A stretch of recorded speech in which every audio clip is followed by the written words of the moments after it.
How did McLaren F1 land themselves a $100 million fine and nearly get kicked out of Formula 1 forever? Well, they cheated, big time, and got their ass handed to them by the FIA, which to this day is still the largest fine in all of international sporting history. The story begins with the head mechanic at Ferrari, Nigel Stefani. He was a bit of a naughty boy. More on that later. Nigel played a key part of the Ferrari Dream Team, winning 5 consecutive championships between 1999 and 2004, working alongside the likes of Schumacher and Ross Brawn. However, Schumacher's retirement and Ross Brawn's sabbatical announcement at the end of the 2006 season left Stefani without his powerful associates. Despite this, Stefani thought he would be promoted to the then vacant spot of technical director, even though he was underqualified for the role as he didn't have an engineering degree, nor was he Italian. So he was a bit out of line already for assuming he would be taking over the role. Ferrari then decided to give the position of technical director to Mario Almondo. To make matters worse, Stefani did an interview with Autosport after not receiving the position, where he stated, "I'm looking at spending a year away from Ferrari. I'm not currently happy with the situation within the team. I really want to move forward with my career, and that's something that's not happening right now. Ideally, I would like to move into a new environment here at Ferrari, but if an opportunity arose with another team, I would definitely consider it." If Stefani had any idea of the Alan Prost situation,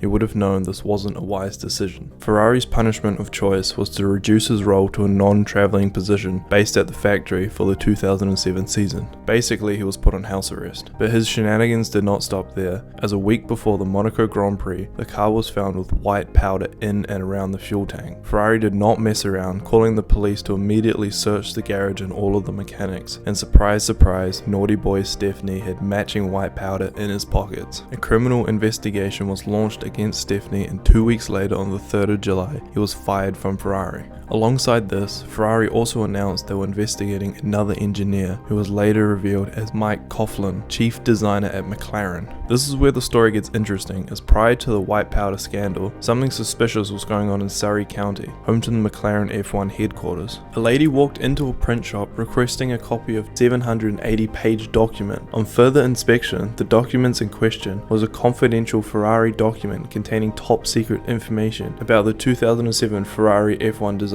Basically the entire blueprint of the car. The shop worker happened to be an avid Formula 1 fan and figured something was not right. She managed to track down an email of a high-ranking Ferrari team member, sent him the document, and mentioned that they were from Trudy Coughlin. Sound familiar? Fast forward back to present day, where Ferrari now have a valid reason to suspect documents were leaked by resident bad boy Stefani to Coughlin. Ferrari then launched a high court case against Coughlin, but agreed to drop it if Coughlin cooperated, which he did, and the matter was handled internally. McLaren was also doing an internal investigation and came to the conclusion that the information from Coughlin did not make it to the rest of the team. That was a lie. Remember that for later. This information was verified when McLaren was brought in front of the World Motorsport Council on July 26 to answer to the charges. They did this by providing blueprints to the FIA that proved none of the information received from Ferrari was used in designing the car, and because the FIA could not prove the information was acted on, they came to the conclusion that McLaren was not to be punished. Ferrari was obviously not happy with this decision. Although cleared of punishment, McLaren had actually broken Article 151C of the Sporting Code, as they were in possession of leaked documents. The FIA kind of ignored this, hence the Ferrari frustration, but had stated that the door was open to further investigation should new information come to light. Fast forward again, August 4th, Hungarian Grand Prix, Saturday qualifying. Early in the session, the team tells Hamilton to let Alonso through, who was on a flying lap. Hamilton refuses this team order. Later in the session, during Q3, both drivers pit for new tyres to set one last flying lap, creating a double stack in the McLaren pit box. Alonso enters first and is held in the pit box for an additional 20 seconds so he could have undisturbed air on his final lap. This would have been a valid reason, however majority of the grid was in the pit lane, so the track was virtually empty, making this quite a suspicious move. Once the team released Alonso, he remained in his pit box for an additional 10 seconds before rejoining the track. Unfortunately for Hamilton, this meant that he did not have enough time left in the session to set a final flying lap, ending the session in P2 behind Alonso, who snatched pole position in his final lap. It's fair to say that Hamilton Hamilton was less than impressed with Alonso's actions. For this unsportsmanlike behaviour, Alonso was given a 5-place grid penalty, as well as the team being penalised 1 championship point. On the morning of the race, Alonso met with Ron Dennis and threatened to leak information regarding the Ferrari documents to the FIA. Quickly after this, Ron Dennis met with Max Mosley, the head of the FIA, and explained that they are empty threats from Alonso. This was an attempt at damage control, as this marks the beginning of the end for McLaren. This obviously led the FIA to suspect there was more going on behind the scenes than they had originally thought. The FIA pulled a cunning move by offering immunity to the McLaren drivers as they came clean with any information they had regarding the Ferrari documents, knowing they would not speak otherwise. Sensing the game was up, Alonso and Della Rosa, the McLaren test driver at the time, confessed, and incriminating text messages, phone calls and emails between Alonso, Coughlin and Della Rosa were acquired by the FIA. It's important to note, when given the opportunity, Hamilton did not fess up anything, as he claimed he had nothing to hide and was not involved in any of the conversations, which seems to have been true. If there was one piece of evidence that undoubtedly proved McLaren was guilty, was a text message from Della Rosa to Alonso. All the information from Ferrari is very reliable. It comes from Nigel Stefani, their former chief mechanic. I don't know what post he holds now. He's the same person that told us in Australia that Kimi Raikkonen was stopping on lap 18. He's very friendly with Mike Coughlin, our chief designer, and told him that. This well and truly proves that information was spread within the McLaren garage and was used with intent to better the performance of the car, knowing full well that what they were doing was illegal. Knowing this, the FIA was quick to take action, with the decision being made to fine McLaren $100 million and to disqualify them from the Constructors' Championship. However, drivers were able to keep all points and continue to compete in the Drivers' Championship due to their promised immunity. Do you think Alonso should have been penalised more for his involvement, or is this a fair ruling by the FIA? Let me know in the comments. The final cherry on top, and quite a poetic ending to the saga, concluded on the final Grand Prix of the season. Both McLaren drivers were in contention to win the championship and had qualified well. However, Hamilton bombed out, finishing 7th, and Alonso, although finishing on the podium in 3rd, was not enough to beat Ferrari's Kimi Raikkonen, who won the final race of the season, clinching the Drivers' Championship by 1 point, beating out both McLaren drivers.